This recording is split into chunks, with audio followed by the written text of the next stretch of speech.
Deer viewers, আসসালামু আলাইকুম। You are learning English and I am software English with you. প্রিয় শিক্ষার্থী, তোমরা যারা অনার্স অথবা ডিগ্রিতে আছো, তোমাদের জন্য এই ভিডিওগুলো তৈরি করা হচ্ছে।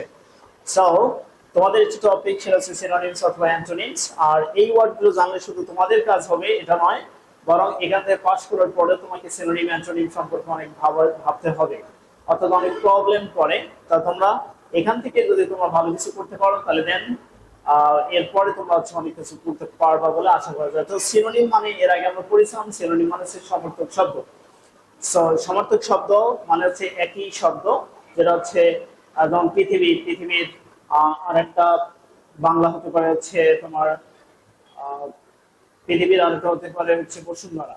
ওকে, তাহলে আমরা এখানে হচ্ছে ইংলিশে সেরকম হচ্ছে সিনোনিম থাকবে, মানে সমার্থক শব্দ থাকবে।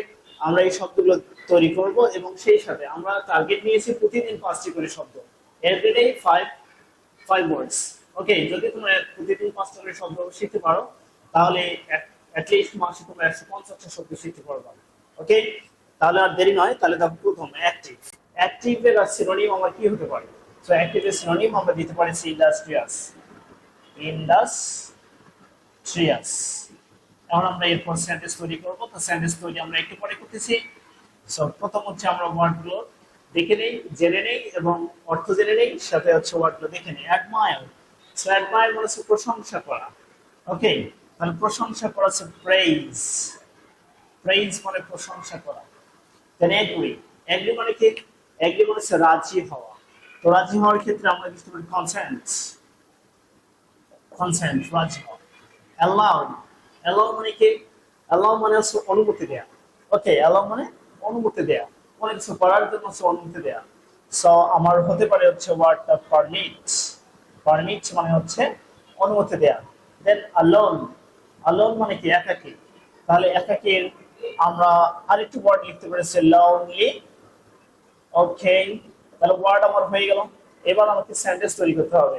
সো প্রথমত আমরা ফিক্স করে নেই এটি কোন পারসুয়েস স্পিচ। সো অ্যাক্টিভ হচ্ছে অ্যাডজেক্টিভ। ওয়ার্ডের শেষে যদি টিআইডি থাকে তো অ্যাডজেক্টিভ হয়, এবং মনে রাখবা তার সিনোনিমেও তোমাকে অ্যাডজেক্টিভ তৈরি করতে হবে। সো এখানে আমরা কি করেছি? ইন্ডাস্ট্রিয়াস, এটা হচ্ছে অ্যাডজেক্টিভ তৈরি করে নিয়েছি। এখন যে প্রশ্ন হয় আমার সেন্টেন্স তৈরি করতে হবে এটা দিয়ে, তাহলে কি থাকলে বুঝবো যে আমরা প্রথম শব্দটিতে সেন্টেন্স করব? যদি সেন্টেন্সের মধ্যে লেখা থাকে make sentence with base word, given word, old word, formal word, তাহলে আমাকে সেন্টেন্স তৈরি করতে হবে অ্যাক্টিভ দিয়ে। আবার যদি বলা থেকে make sentence with new word, own word, change word, তাহলে আমাকে সেন্টেন্স তৈরি করতে হবে এই ইন্ডাস্ট্রিয়াস দিয়ে। ওকে, এটা ফিক্স করে নিতে হবে, প্রশ্ন দেখতে হবে, প্রশ্ন দেখে আমাকে এটা ঠিকঠাক করে নিতে হবে।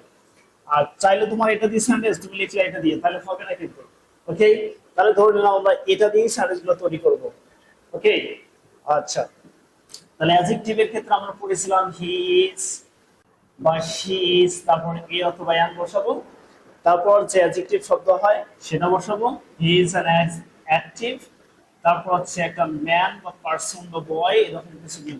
ওকে, দেন অ্যাডমায়ার মানে কি? প্রশংসা করা।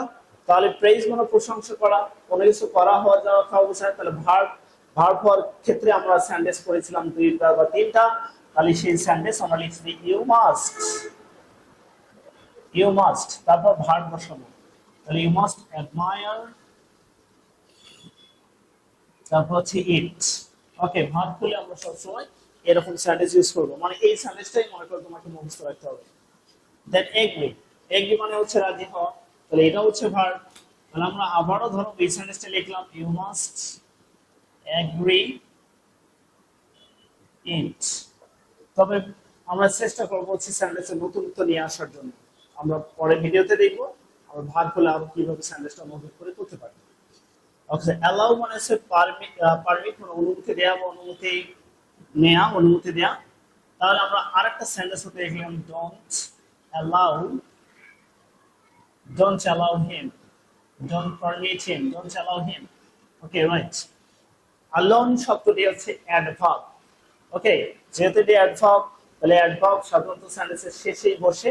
তাহলে আমরা এভাবে লিখবো হি ওয়েন্ট, সে গিয়েছিল, alone, সে একাই গিয়েছিল।